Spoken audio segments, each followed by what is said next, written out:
11월 1일 수요일 저녁 예배 나오신 여러분들 주의 이름으로 환영합니다. 오늘도 하나님의 은혜 가운데 하루를 잘 지내셨나요? 하나님의 은혜에 감사하면서 이 시간 함께 예배 드리도록 하겠습니다. 먼저 하나님 앞에 찬양 올려드리겠습니다. 새 찬송가 330장 어두운 밤 쉬되리니 찬양 드립니다.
기도드리시겠습니다.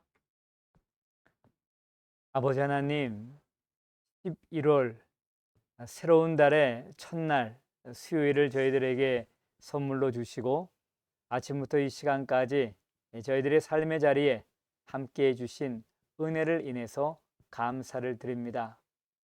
하나님이 함께해 주신 그 은혜로 말미암아 오늘도 하루의 일과를 마치고 주 앞에 나와 예배 드립니다. 이 예배를 통하여서 영광을 받으시옵소서. 그리고 우리 각자의 삶에 하나님의 뜻이 온전히 이루어지기를 원합니다.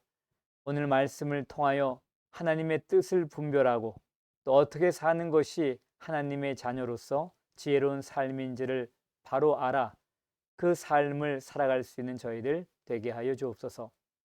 이 시간 우리에게 주어진 하나님의 놀라운 회복의 은혜, 또 새롭게 하신 은혜로 말미암아 우리의 영과 혼과 육이 새로워지는 밤이 되길 원합니다. 예수님 이름으로 감사하며 기도드립니다. 아멘.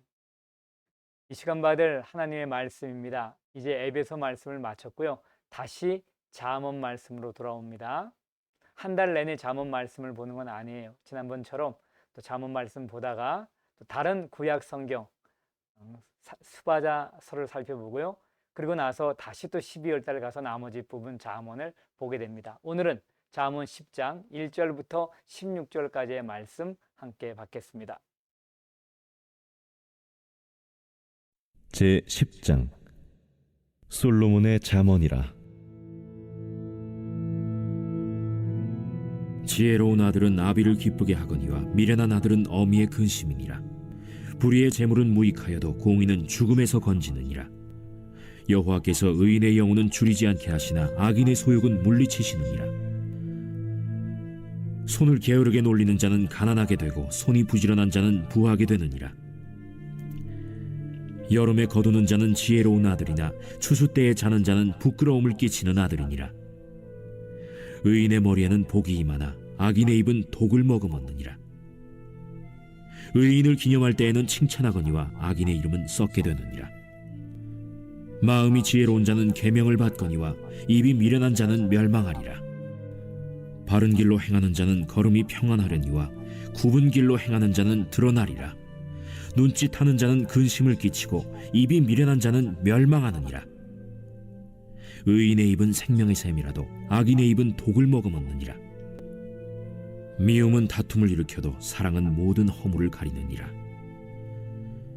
명철한 자의 입술에는 지혜가 있어도 지혜 없는 자의 등을 위하여는 채찍이 있느니라. 지혜로운 자는 지식을 간직하거니와 미련한 자의 입은 멸망에 가까우니라. 부자의 재물은 그의 견고한 성이요 가난한 자의 궁핍은 그의 멸망이니라. 의인의 수고는 생명에 이르고 악인의 소득은 죄에 이르느니라.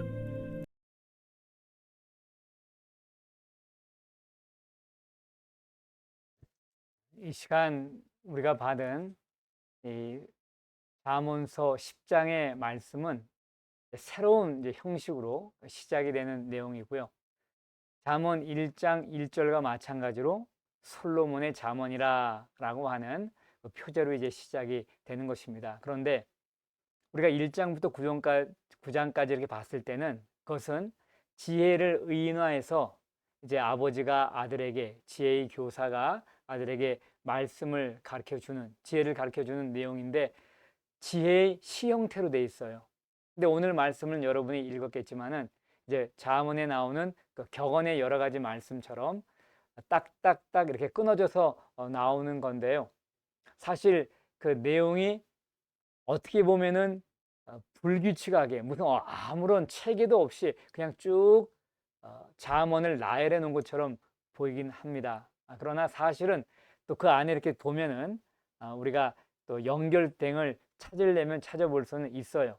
그렇지만은 이제 그렇게 적용이 안 되는 구절도 이제 많이 나와갖고 여러분이 읽으시면서 조금 이제 산만하게 느낄 수 있는 것입니다. 그러면서 또 한 가지 이제 구조는 그 절수 안에 한 절 한 절 보면서 서로 이렇게 대조를 이루는 그런 내용이 돼요. 뜻은 반대. 그리고 대조가 이루어지기 때문에 그걸 보통 반의 평행법이라고 이제 하게 됩니다.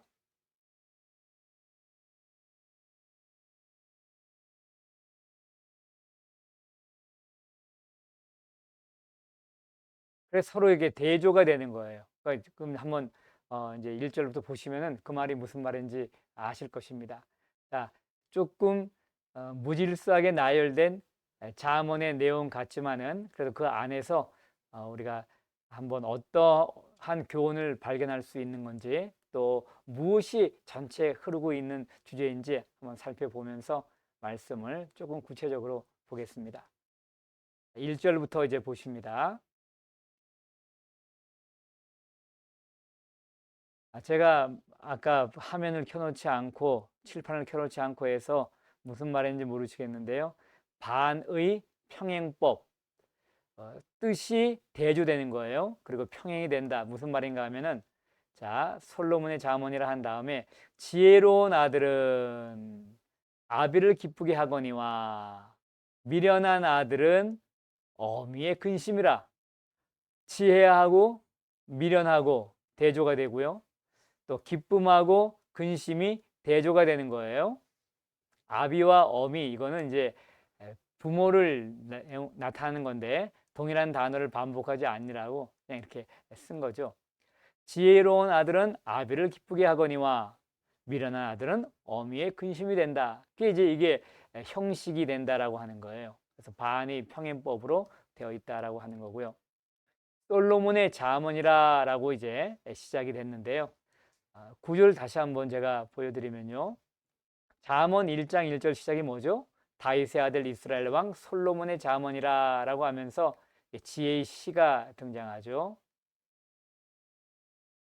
그러고 나서 오늘 잠언 1장 1절에 솔로몬의 잠언이라 하는 거예요. 근데 이 솔로몬의 잠언이라는 타이틀이 어디 한 번 더 나오냐 하면 잠언 25장 1절입니다. 이것도 솔로몬의 솔로몬의 자문이요. 솔로몬의 자문이죠. 솔로몬의 자문이요. 유다 왕 히스기야의 신하들이 편집한 거다. 아, 그러니까 자문이라고 하는 것이 후대 히스기야 왕 때 신하들이 편집했다, 모았다라고 하는 거예요. 모으고 그거를 배열을 한 겁니다. 여기에는 솔로몬의 자문도 있는 거고요. 다른 지혜자들의 자문.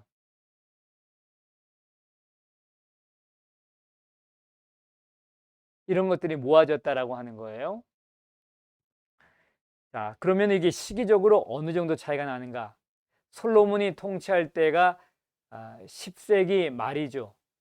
그러니까 솔로몬이 보통 BC 971년에서 931년 동안 통치했다라고 보는 거고요. 히스기야 왕은 745년부터 시작해서 717년까지. 그러니까 약 한 어느 정도 이 거리가 차이 나냐면은 약 한 200년이라고 생각하시면 돼요.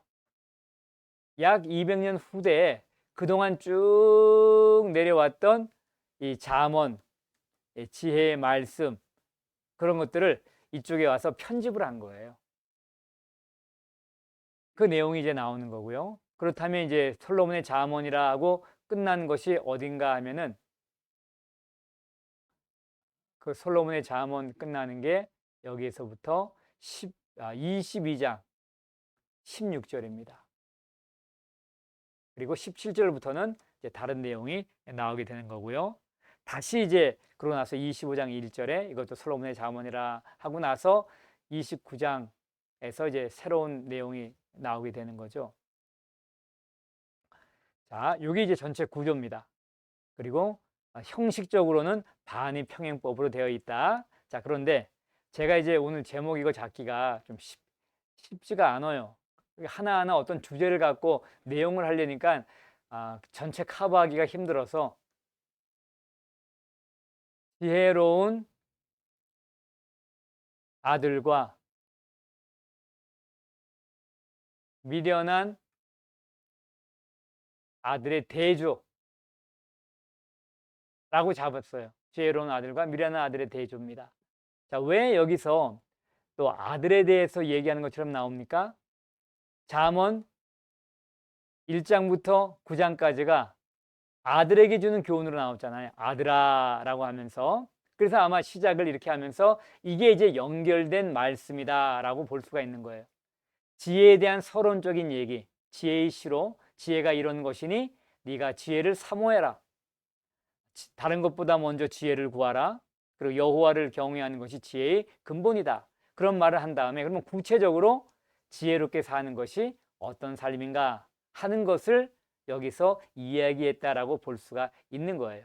자, 그래서 지혜로운 아들은 아비를 기쁘게 하고 미련한 아들은 어미의 근심이다 라고 했으니까 이거를 읽는 자녀들은 어떤 생각을 할까요? 아, 그래, 나는 지혜로운 아들이 돼야지, 지혜로운 딸이 돼야지. 그래서 우리 부모님에게 근심이 아니라 기쁨을 줘야지. 당연히 그런 마음 가질 거 아니겠어요?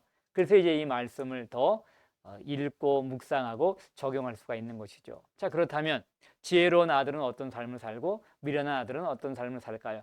모든 구절이 여기에 적용되는 건 아니지만 흘러가는 대로 한번 봅시다. 불의의 재물은 무익하여도 공의는 죽음에서 건지니라. 자, 불의의 재물을 얻는 사람은 누굴까요? 미련한 아들일까요? 지혜로운 아들일까요? 예, 그렇죠. 미련한 아들이 이런 삶을 사는 거예요.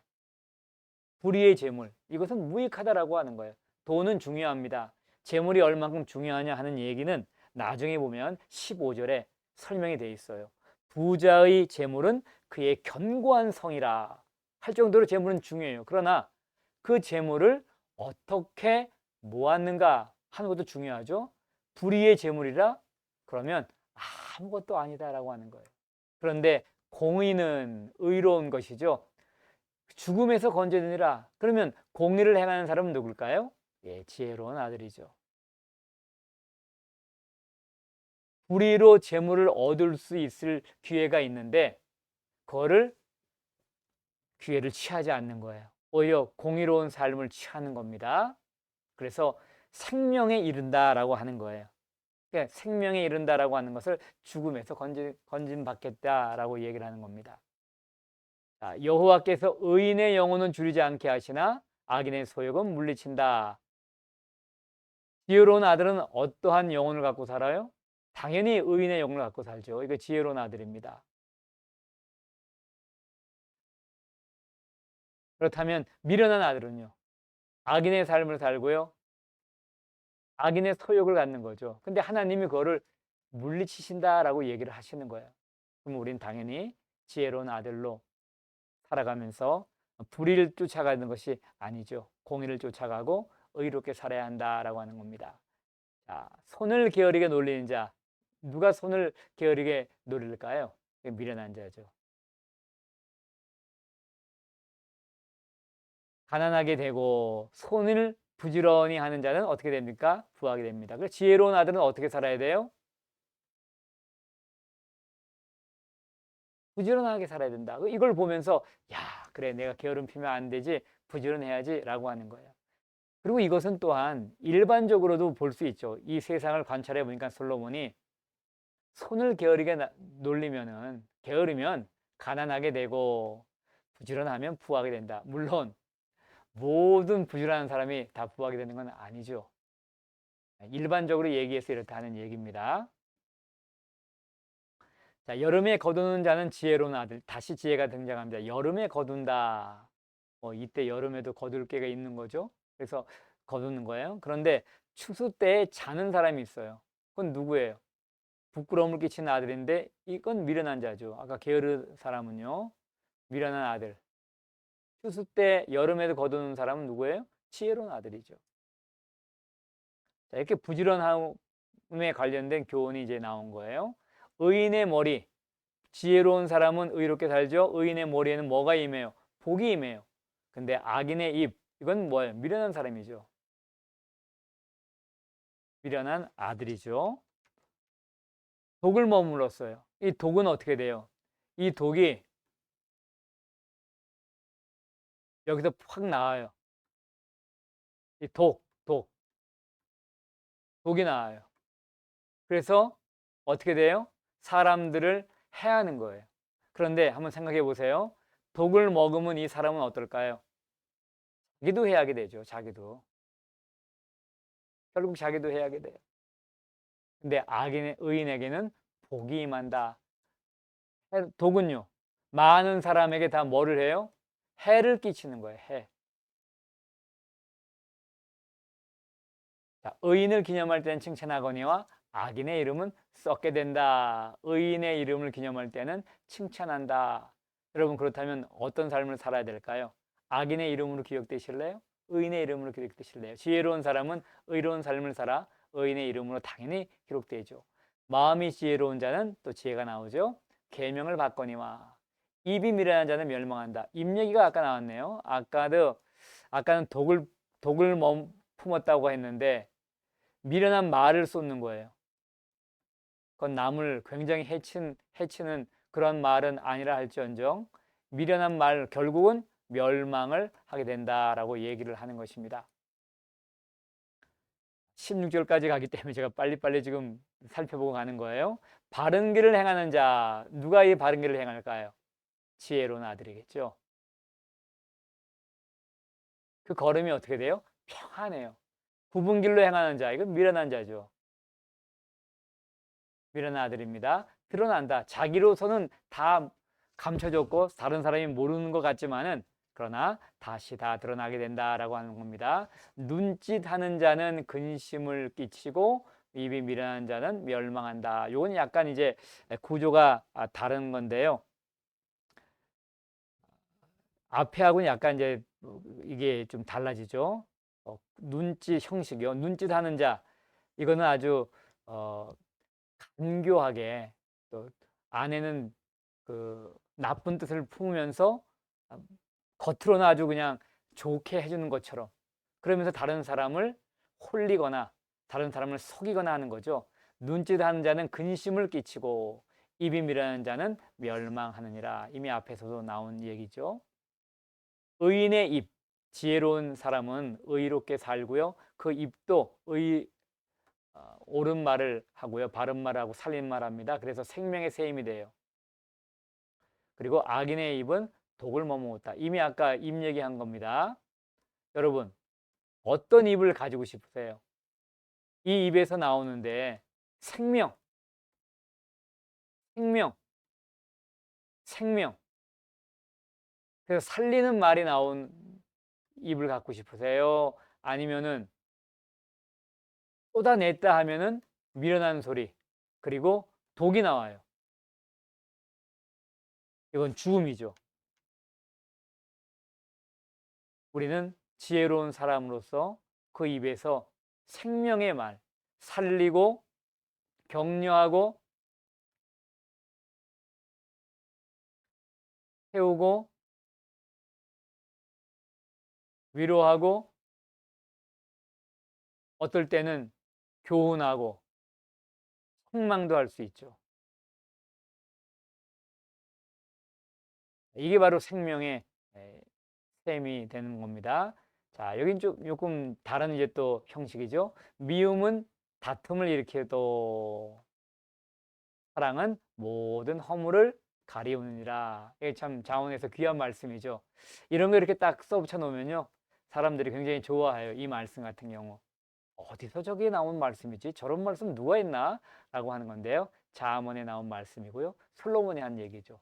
미움은 다툼을 일으켜도 사랑은 모든 허물을 가리우느니라 라고 이제 하고 있습니다. 일반적인 얘기죠. 미움은 다툼을 일으킨다. 어떨 때는 우리가 미움받을 용기를 갖고 또 남한테 미움받을 짓을 할 수도 있어요. 말이든 행동이든 간에 누구를 바르게 인도하기 위해서. 그러나 이제 일반적으로는 저런 말씀이 적용된다 하는 겁니다. 명철한 자의 입술에는 뭐가 있어요? 지혜가 있어도 지혜 없는 자의 등을 위해서는 채찍이 있느니라 라고 하는 겁니다. 그래서 우리는 어떤 삶을 살아야 돼요? 지혜가 있는 삶을 살아야 되는 것입니다. 지혜로운 자는 지식을 간직하거니와 미련한 자의 입은 멸망에 가깝다. 아까 독을 품었다고 했잖아요.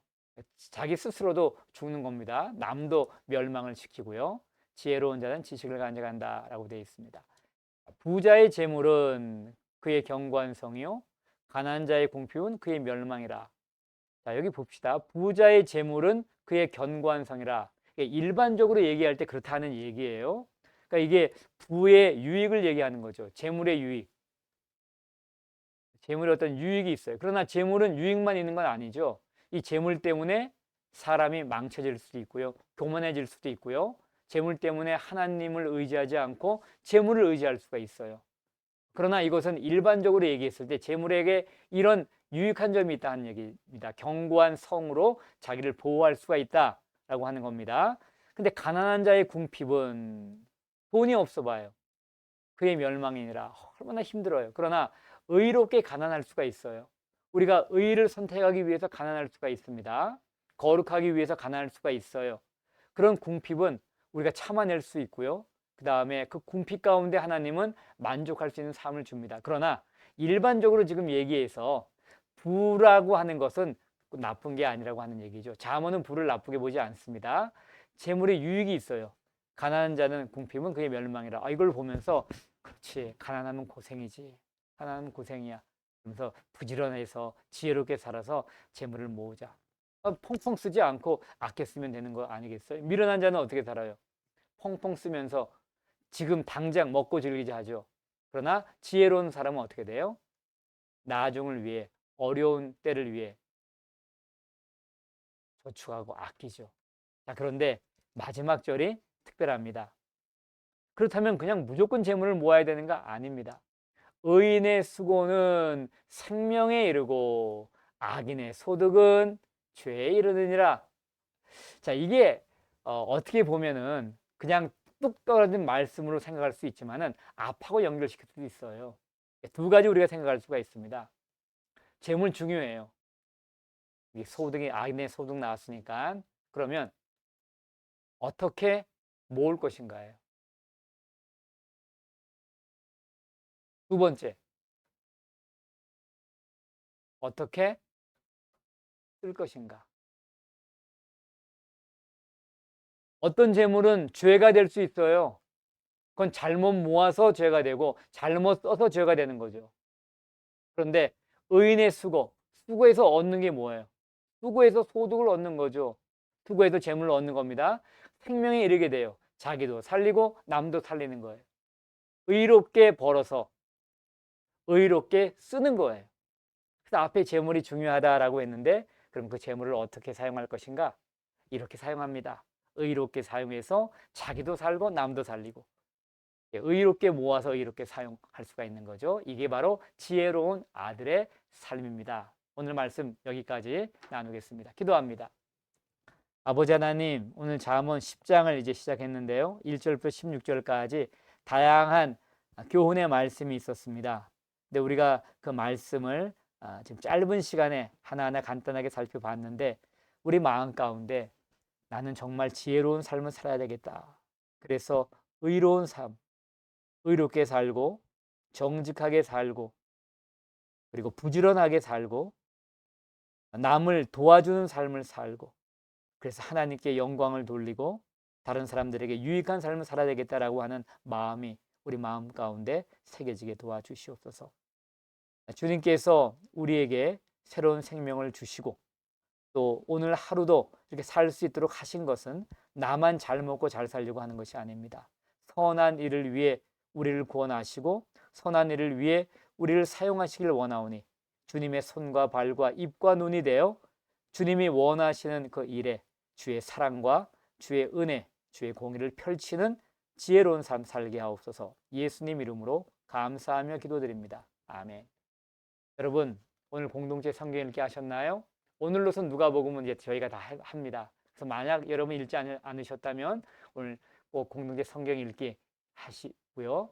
그리고 연약한 성도들을 위해서 기도해 주시고 이번 주에 있을 성찬 예배 위해서도 기도해 주십시오. 또 전쟁으로 인하여 고통당하는 이스라엘 땅 그리고 우크라이나 또 러시아를 위해서도 기도해 주시고요. 자연재해로 피해 입은 지역들을 위해서도 기도해 주십시오. 은혜로운 밤 되시길 바랍니다.